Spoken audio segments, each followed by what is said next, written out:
క్రీస్తునందు ప్రియులారా, మీ అందరినీ ప్రభు ఈ సమయంలో దర్శిస్తున్నాడు. నేరుగా మిమ్మను కూడా ఆయన దర్శించి మీకు శుభములు సమాధానమును అనుగ్రహించనై ఉన్నాడు. ప్రభుని యేసు నాకు ప్రత్యక్షమైనటువంటి ఈ యొక్క రెండవ దర్శన విషయంలో మీకు చాలా చక్కగా వివరముగా తెలియపరుచున్నాను. అదేమిటనగా, నేను సర్వే ఆఫ్ ఇండియాలో ఉద్యోగరీత్యా 66వ సంవత్సరము జూన్ మాసములో జాయిన్ అయిన తర్వాత, ట్రైనింగ్ తర్వాత చాలా ప్రాంతాలు వెళ్ళాను. ఆల్మోస్ట్ హాఫ్ ఆఫ్ ద ఇండియాలో తిరిగి వచ్చి ఉన్నాను. కానీ 74వ సంవత్సరం ఏప్రిల్ 24వ తారీఖున ప్రభు నన్ను దర్శించాడు. అంటే ప్రత్యక్షంగా ప్రభు దిగి వచ్చి నాతో మాట్లాడి ఉంటున్నాడు. ఆ విషయాన్ని మీకు చాలా వివరముగా నేను తెలియపరుస్తుంటున్నాను.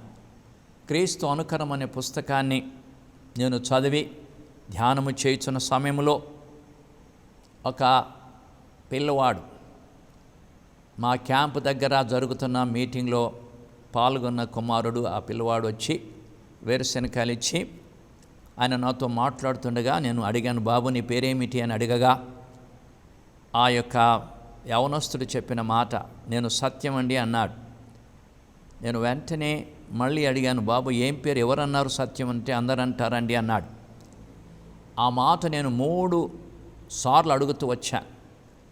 ఎందుకు అలా అడుగుతున్నానంటే, ఈ సత్యం అనే మాట వినగానే నా హృదయం అంతా కూడా ఒకలాంటి కలవరముతో, భయముతో, ఆందోళనతో నింపబడింది. కనుక క్రీస్తు అనుకరణం అనే పుస్తకం రాసినటువంటి థామస్ కెంపెస్, ఆయన పరలోక మహిమలో ఎత్తబడి పరలోకములో ఉన్నటువంటి అనేక మంది భూమి మీద ఉన్నప్పుడు పేదవారుగా, దిక్కులేని వారుగా ఉన్నవారు పరలోక మహిమలో చూచినప్పుడు ఆయన చెప్పిన మాట ఏమిటనగా, భూలోకములో ఉన్న సర్వ మానవుల పాదముల ధూళి కంటే తక్కువవాడనుగా నన్ను నేను తెలుసుకున్నాను అని చెప్పి ఉన్నాడు. ఆ మాటను కూడా ఒక హిందూ సోదరుడు, ఒక బ్రాహ్మణుడు నాతో మాట్లాడుతూ ప్యాడేజ్ నుంచి క్లాక్టర్ వరకు మాట్లాడుతున్న సమయంలో ఆయన నాతో ఒక మాట చెప్పాడు, గీతాస్ లెక్చర్స్కి రాగలవా అన్నాడు. నేను రాలేనండి, నా హృదయంలో యేసుప్రభు ఉన్నాడు కదా నిండుగా, ఇక ఏ స్థలం లేదు అని చెప్పగానే ఆయన వెంటనే నా కాళ్ళను పట్టుకొని I'm the dust of your feet అని చెప్పి, go and read the book of imitation of Christ అనే పుస్తకాన్ని చదువు అన్నాడు. అన్న వెంటనే అతను వెళ్ళిపోతున్నాడు. ఇక నేను చాలా ఆశ్చర్యపడ్డాను, ఏమిటి ఇలా ఈయన వెళ్ళిపోతున్నాడేంటి, మాట్లాడుకుని వెళ్ళిపోతున్నా అంటే, ఆ పుస్తకము సింహాచలం టెంపుల్లో పెద్ద పూజారి భార్య గారికి ప్రభు దర్శనమై ఆమె గారు ఆ పుస్తకాన్ని చదివి 2 పిల్లల చేత కింద అడివరమని ఆ స్థలంలో నేను క్యాంపు వేసి అక్కడ పాట పాడుతూ వాక్యం చెప్తున్న సమయంలో 2 పిల్లలు నా దగ్గరకు వచ్చి ఆ క్రీస్తు అనుకున్న పుస్తకం అమ్మగారు పంపారండి అని చెప్పారు. మరి మీ అమ్మగారు ఎందుకు రాలేదు అని అంటే, మా అమ్మగారు ఇప్పుడు రాదండి, తర్వాత వస్తుంది అని చెప్పారు. కారణం ఏమిటనగా, ఆమె పెద్ద పూజారి భార్య ప్రత్యక్షమైన ప్రభును చూడగలిగింది. ఆ యొక్క పుస్తకాన్ని చదివి మరి ఎందుకు నా దగ్గర పంపడం జరిగిందో నాకు తెలియదు. కానీ నాకు చెప్పినటువంటి ఆ బ్రాహ్మణుడు కూడా మరి ఆ పుస్తకాన్ని చదవాలని చాలా నొక్కి చెప్పి ఉన్నాడు. ఆ సమయంలో గుడ్ న్యూస్ సెంటర్ ఉండేది అక్కడ. కాబట్టి ఆ పుస్తకం నేను కొనలేదు. కానీ ఆ యొక్క అమ్మగారు పంపిన దారి ఆ పుస్తకాన్ని చదువుతుండగా నేను కూడా చాలా ఆత్మీయంగా నా మనసు అంతా క్రీస్తు వలె, నా మనసు మారితే ఎంత బాగుండు అని ఆలోచిస్తున్న సమయంలో ఈ పిల్లవాడు ఇచ్చిన జవాబు నాకు ఉలిక్కిపాటు కలిగించి చాలా ఆశ్చర్యపడ్డాను. నువ్వు ఎలా సత్యము అని అంటే, ఆ పిల్లవాడు పలుమార్లు అదే చెప్పాడు. కానీ 20వ తారీఖు, 21, 22, 23 ఈ 3 రోజులు నేను పూర్తిగా సత్యం ఏమిటి అని అన్వేషణ మొదలుపెట్టాను. మరి బైబిల్లో మనకు తెలుసు సత్యము యేసుప్రభు అని చెప్పాడు. కానీ ఆ వాక్యం ఎందుకో అంతగా నా హృదయంలో మరి గుర్తించుకోలేకపోయాను.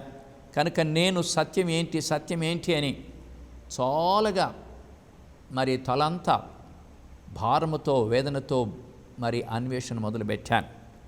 అయితే 23వ రాత్రి నన్ను నా యొక్క క్యాంప్ ఆఫీసర్ తీసుకెళ్ళి ఆ యొక్క ప్రైవేట్ డాక్టర్ దగ్గర నన్ను అడ్మిట్ చేశాడు. ఆయన చుట్టూ గాజు పెట్టి నా తల చుట్టూ కూడా ఐస్ పెట్టగా నా తల నుండి చాలా వేడి పొగ లాంటివి వచ్చింది. జ్వరముతో బాధతో ఉన్నాను. ఆ తర్వాత ఆ రాత్రి పడుకున్నాను. 9 గంటల సమయం అయింటుంది. పైకి చూస్తున్న సమయంలో నేను ఓపెన్ యార్డ్లో పడుకుని ఉన్నాను. ఆకాశం నక్షత్రాలు కనపడుతున్నవి. కానీ ఒక స్వరం వినిపించింది. ఇది చాలా విశేషమైంది. ఆ స్వరములో ప్రతి వాణి క్రియ బయలుపరచబడును అని చెప్పాడు. కానీ ఆ స్వరం వినిపించినాడు, కానీ అక్కడ ఎవరు మాట్లాడారని గమనించకుండా పైకి చూస్తున్నాను. ఒక 15 నిమిషాల తర్వాత నా జీవితంలో 5 సంవత్సరాల వయస్సులో ఉన్నప్పుడు మా గ్రామంలో 2 వ్యక్తులు మరి అక్కడ కమ్యూనిస్ట్ వారు వచ్చి కాల్చి చంపారు. ఆ డెడ్ బాడీని చూడడానికి నేను పండువెన్నెల రాత్రి వెళ్ళి చూచాను. ఆ రోజు నుంచి నేను ఏమేమి చూచాను, నా చేతులతో ఏమేమి చేశాను, కొట్టినవి, తిట్టినవి, దూషించినవి, నా యొక్క జీవితం అంతా మరి ఆ ప్రక్కన ఉన్నటువంటి మొక్కజొన్న తోట నుంచి కూడా ఆ విరుచుకొని తీసుకొచ్చిన కంకుల విషయంలో కూడా ప్రభు నాకు చూపించాడు. ఎవరెవరితో నేను సమాధానం లేదో వారిని కూడా నాకు చూపిస్తూ వచ్చాడు. అప్పటిదాకా ఎప్పుడు నేను పాపిని అనే మాట నేను ఎన్నడూ కూడా ఉచ్చరించలేదు. నేను మంచివాడను, నీతిమంతుడని అనుకున్నాను. కానీ ఆ రోజున నా జీవితంలో చేసినవన్నీ, నేను చూచినవన్నీ, నేను తలంచినవన్నీ, నా జీవితం అంతా కూడా నాకు చలనచిత్రం వాళ్ళే చూపిస్తూ వచ్చాడు. ఆ వేళ అవన్నీ చూస్తున్న సమయంలో నేను ఏడవడం మొదలుపెట్టాను. పాపిని అనే మాట నోటి నుండి వచ్చేయడమే కాకుండా రొమ్ము కొట్టుకొని ఏడుస్తున్నాను. ఒక 15 నిమిషాల దాకా ఏడుస్తుండగా అద్భుతంగా దేవుని ప్రేమ ఆకాశంలో మంచులాగా నా మీద కుమ్మరించబడుతూ ఉంది. పోయబడుతూ ఉండగా నా హృదయము లోపల ఉన్నటువంటి కోపము, ద్వేషము, నా లోపల ఉన్నటువంటి అన్నీ అవి వెళ్ళిపోవడం చూస్తున్నాను. నా హృదయం అంతా దేవుని ప్రేమతో నింపబడుట, ఆ ప్రేమతో నింపబడుతున్న సమయంలో నా హృదయంలో కలిగే సంతోషం, నా హృదయంలో కలిగే నెమ్మది, నా హృదయంలో కలిగే శాంతిని నేను గుర్తించగలిగాను. ఆ సమయంలో నేను ఈ విధంగా ఆనందము ఇక రాలేదు, ఆనందముతో నేను నింపబడబోతున్నాను. ఆ సమయంలో ప్రభుని యేసు నడుస్తూ తెల్లని వస్త్రం ధరించుకున్న ప్రభు నా ప్రక్కన వచ్చి నా ప్రక్కన ఉన్న కుర్చీలో కూర్చొని ప్రభుని యేసు నోట మొట్టమొదటి వచ్చిన మాట ఏమిటనగా, నేనే సత్యము అంటున్నాడు. చూశారండి?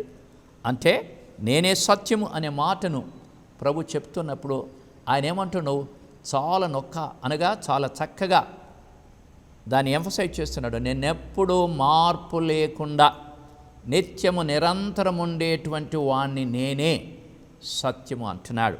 సత్యం అంటే మార్పు లేకుండేటువంటిదే సత్యం. అందుకని ప్రభుని యేసు నేనే సత్యమును అనగా నేను నిత్యము నిరంతరం మార్పు లేకుండా ఉండేవానిని అని చెప్పాడు. రెండో మాట చెప్తున్నప్పుడు నేను ఈ సర్వ సృష్టికి ఆధారభూతుని అని చెప్పాడు. మూడో మాట చెప్పినప్పుడు ఈ కనబడుతున్నది ఏది సత్యం కాదు అన్నాడు. ఈ లోకములో కనబడే ఏ వస్తువు సత్యం కాదు, ఈ లోకములో కనబడే ఏ వ్యక్తి సత్యం కాడు, ఈ లోకములో అంతా కూడా మార్పు చెందుతుంది అన్నాడు. హెరాక్లిటస్ అనేటువంటి ఫిలాసఫర్ కూడా అదే అన్నాడు. ఈ లోకములో ఉన్నది అన్నీ కూడా మార్పు పొందుతుంది. It loses its properties, original properties అన్నాడు. కాబట్టి సత్యం అంటే నిత్యము నిరంతరము యుగయుగములు ఉండేటువంటిది, శాశ్వతమైనది, అది సత్యం. అది యేసుక్రీస్తు ప్రభువేని చాలా క్లియర్గా చెప్పాడు.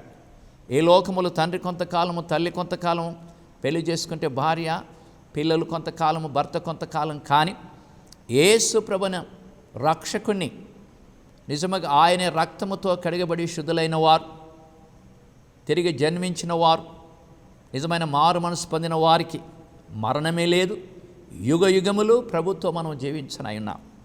ఇక్కడ ప్రభుని యేసు ఆయన చెప్పిన మాట, I am the truth, I am the base of whole universe, I never change in my being, rest all will be changed. చూసారా, it loses all is original properties, it becomes dust అన్నాడు. అంటే భూమి మీద ఉన్న బంగ్లాలు కావచ్చు, ఈ లోకంలో ఉన్నటువంటి రకరకాలైన ఎత్తైన పర్వతాలు కావచ్చు, నదులు కావచ్చు, ఇవన్నీ మార్పు పొందుతవి అని ప్రభు అంటున్నాడు. ఈ లోకంలో ఏది నిత్యం ఉండదు అంటున్నాడు. ఆ మాట ఎప్పుడైతే నేను తెలుసుకోగలిగానో ఆశ్చర్యపడ్డాను. అంటే యేసు ప్రభు నిత్యము నిరంతరం ఉండే దేవుడు, ఆయన ఎటర్నల్ గాడ్, నిన్న నేడు ఏకరీతిగా ఉన్నవాడు. అంత గొప్ప దేవుడు నాకు ప్రత్యక్షమవడమే కాకుండా తానేంటో చెప్పగలిగాడు. ప్రియమైన వారలారా, ఇక్కడ యేసు ప్రభు ఎందుకు వచ్చాడో కూడా మీకు ఒక మాట తెలియపరచాలని కోరుకుంటున్నాను. యేసు ప్రభు ఆయన నిలబడినప్పుడు పిలాతు ముందు, యోహాను సువార్త 18వ అధ్యాయం 37వ వచనములో ఈ విధముగా ప్రభు సెలవిచ్చాడు. చూసారా, ఇక్కడ అంటున్నాడు, యేసు నా రాజ్యము ఈ లోక సంబంధమైనది కాదు. 18వ అధ్యాయం 36వ వచనం, నా రాజ్యం ఈ లోక సంబంధం అయితే నేను యూదులకు అప్పగించబడకున్నట్లు నా సేవకులు పోరాడుదురు, కానీ నా రాజ్యము ఏ సంబంధం కాదనను. అందుకు పిలాతు, నీవు రాజువా అని ఆయన అడుగా, యేసు నీవన్నట్టు నేను రాజునే, సత్యమును గూర్చి సాక్ష్యం ఇచ్చుటకు నేను పుట్టి తిని, ఇందు నిమిత్తమే ఈ లోకమునకు వచ్చి తిని, సత్య సంబంధమైన ప్రతివాడును నా మాట వినునెనను. అందుకు పిలాతు, సత్యమనగా ఏమిటి అని ఆయనతో చెప్పాను. అనగా ఈ సమయంలో మనం గుర్తు చేసుకుంటున్నాం, సత్యం ఏమిటి అనేది ప్రపంచానికి ఈరోజుకు అర్థం కాలేదు. మరి క్రీస్తు అనుకరణము రాసినటువంటి థామస్ కెంపెన్ ఒక మాట రాశాడు, గతించిపోవు చిత్రముల మూలమునను మాటల మూలమును కాక సత్యము తానే ఎవ్వనికి ఉపదేశించునో వాడు ధన్యుడు. దేవుని బిడ్డలారా, నేను ఈ మధ్య ఒక మ్యాగజిన్ చదువుతున్న, ఎవ్రీ హోమ్ క్రూసైడ్ వారి యొక్క మ్యాగజిన్ చదువుతుంటే అందులో ఒక సాక్ష్యాన్ని చదివాను. ఆ సాక్ష్యము చదువుతున్నప్పుడు అక్కడ ఫ్రెండ్స్ ఆఫ్ ట్రూత్ అనేటువంటి విషయాన్ని, ఆ కాలములో ఉన్నటువంటి దైవజనుడు ఆయన మార్చబడి ఆయన పెట్టిన పేరును నేను చదివాను. దేవుని బిడ్డలారా, అయితే 50 ఏళ్ల క్రితం ప్రభు ప్రత్యక్షంగా నేనే సత్యమని చెప్పాడే, ఆ ప్రభును మనం తెలుసుకోవాల్సిన అగత్యత ఎంతో ఉంది అనే సంగతిని నేను ఎంతమంది చెప్పాను అని ఆందోళన కలిగింది. దేవుని బిడ్డలారా, మరి ఈ సమయంలో నేను మీతో చెప్పవలసిన మాటలు ఏమిటనగా, సత్యం అనేది ఒక్కటే ఈ లోకాన్ని 2 భాగాలుగా విభజిస్తుంది. సత్యం అనగా యేసు ప్రభు నిత్యము నిరంతరం ఉండే దేవాతి దేవుడు, ఆయన ఈ సర్వ సృష్టికి మూల కారకుడు, ఆయన ఈ సమస్తమునికి ఆధారభూతుడు, ఆయన మనందరినీ కలుగజేసిన దేవాతి దేవుడు. జస్ట్ అగెనిస్ట్గా ఉన్నది అసత్యం లేక అబద్ధం. అబద్ధమునకు జనకుడు మరి అపవాది. కనుక అపవాది వాడు అబద్ధమే వాని మూలమైనటువంటి ముఖ్యమైనటువంటి వాని యొక్క జీవిత స్వభావం. ఆనాడు ఆదాము హవ్వలను మోసపరిచాడు, అబద్ధం చెప్పించి తినకూడని ఫలమును తినిపించి వారు దేవుని యొక్క ఆజ్ఞను మీరి పాపములో పడిపోనట్లు దేవుని కృతలోన ఉన్నట్లుగా ఆనాడు ఆది సర్పము అపవాదే మరి అబద్ధాన్ని చెప్పాడు. కనుక మనం బైబిల్ గ్రంథములో అబద్ధము చెప్పిన చోటల్లా దేవునికి మహిమను తీసివేయబడి సాతానుకు జయము పొందే విధంగా చేస్తున్నాడు. కానీ సత్యం మనలో ఉంటే నిత్యము నిరంతరము జీవిస్తాం. సత్యం ఒక్కటే మనం శ్వాసం చేస్తానని చెప్పాడు. The truth alone can liberate you the bondage of since అంటున్నా. కనుక సత్యమేంటి అంటే నిత్యము నిరంతరం ఉండేదే సత్యం. మనమందరము కోరుకునేది ఆ సత్యాన్ని తెలుసుకోవడము, ఆ సత్యము ఏ విధంగా మనకు బోధించాడో, ఏ విధంగా మన కొరకు మానవుడిగా ఈ లోకానికి వచ్చాడో. ప్రభుని యేసే ఆదిలో దేవుని వాక్యమై ఉన్నాడు. ఆది యందు వాక్యము ఉండెను, అది దేవుని యొద్ద ఉండెను, ఆ వాక్యమే దేవుడై ఉండెను. మరి ఆ వాక్యము శరీరధారిగా కృపాసత్య సంపూర్ణుడిగా మన మధ్య నివసించును రాయబడింది. అదే విధముగా యోహాను సువార్త 1:18 చాలా క్లియర్ రాయబడింది, ఎవడునో ఎప్పుడైనా దేవుని చూచి ఉండలేదు. చూసారా, తండ్రి రొమ్మున నన్ను అద్వితీయ కుమారుడైన బయలుపరచనన్నాడు. కనుక తండ్రిలో ఉన్నటువంటి గుణగణాలన్నీ ప్రభుని యేసులో మనం చూస్తున్నాం. ఆయన కనికరము గలవాడని మరి ఆనాడు నిర్గమకాండం 34:6 దేవుడని యెహోవా సెలవిచ్చాడు. ఆ కనికరమే యేసు ప్రభు కలిగి ఉండి ఈ లోకానికి వచ్చి ఉన్నాడు. అందును బట్టి ఆయన చెప్తున్నాడు 14:7 చాలా క్లియర్గా ఈ మాట చెప్పాడు. ఫిలిప్ అడుగుతున్నాడు, తండ్రిని కనుపరచమంటున్నాడు. అప్పుడు యేసు ప్రభు చెప్పిన మాట, నన్ను చూస్తున్నారు కదా, మీరు నన్ను ఎరిగి ఉంటే నా తండ్రి ఎరిగిందరు, ఇప్పటి నుండి మీరు ఆయన ఎరుగుదరు, ఆయన చూచున్నారని చెప్పాను. అప్పుడు ఫిలిప్, ప్రభువా తండ్రిని మాకు కనుపరచము, మాకు అంతే చాలునని ఆయనతో చెప్పగా, యేసు ఫిలిప్, నేను ఇంతకాలం ఏదో ఉండినను, నీవు నన్ను ఎరగవా? నన్ను చూచిన వాడు తండ్రిని చూచున్నాడు, గనుక తండ్రిని మాకు కనుపరచమని ఎలా చెప్తున్నావు? తండ్రి యందు నేనును నా యందు తండ్రి ఉన్నామని మీరు నమ్మటలేదా? నేను మీతో చెప్తున్న మాటలు నా అంతటి నేనే చెప్పటలేదు, తండ్రి నా యందు నివసించుతూ తన క్రియలను చేయుచున్నాడు. కనుక క్రీస్తునందు ప్రేమను వారలారా, తండ్రిలోనే కుమారుడున్నాడు, కుమారులోనే తండ్రి ఉన్నాడని, వారిద్దరూ ఏకత్వమై ఉన్నారని మనం తెలుసుకుంటున్నాం. ఆఖరిగా యేసుప్రభు ఎందుకు వచ్చాడంటే ఈ లోకానికి సత్యాన్ని తెలియజేయడానికి వచ్చాడు. ఆఖరి మాట మీకు తెలియపరుస్తుంటున్నాం. 1 యోహాను పత్రిక 5:20 ఈ విధంగా రాయబడింది, మనము సత్యవంతుడైన వానిని ఎరగవలనని దేవుని కుమారుడు వచ్చి మనకు వివేకం అనుగ్రహించి ఉన్నాడని ఎరుగుదము. మనము దేవుని కుమారుడైన యేసుక్రీస్తునందున్న వారమై సత్యవంతుని అందున్నాము. ఆయన నిజమైన దేవుడునో నిత్య జీవునై ఉన్నాడు. అంటే యేసుక్రీస్తు ప్రభువే నిజమైన దేవుడై ఉన్నాడు. ఆయన నిజంగా నీతో నాతో మాట్లాడే దేవుడు. ఆయన సత్యమై ఉన్నాడు. ఆ సత్యము ద్వారా మనం ఈ లోకాన్ని జయించడమే కాకుండా సత్య సంబంధమైన ప్రతి వాడు నా మాట విను ప్రభు అంటున్నాడు. ఆయన సత్యమును సాక్ష్యం ఇచ్చడానికి లోకానికి వచ్చాడు. కనుక యేసు ప్రభువే సత్యం నా జీవితాన్ని ధన్యపరిచినాడు, నా బ్రతుకును దివ్యమైన కృపతో నింపి ఆదరించాడు. క్రీస్తును ప్రియులారా, మరి మీరందరూ ఆ ప్రభును తెలుసుకోండి, ఆ ప్రభు ప్రత్యక్షను పొందుకోండి. ఆయన కృప ద్వారా ఈ లోకములో మీరు ధన్యులుగా నిత్య మహిమలో చేరడానికి, నిత్య ఆనందములో ప్రవేశించడానికి సిద్ధపడగలరని కోరుతూ నా యొక్క సాక్ష్యమును ఇంతటితో నేను ముగించుచున్నాను. God bless you all.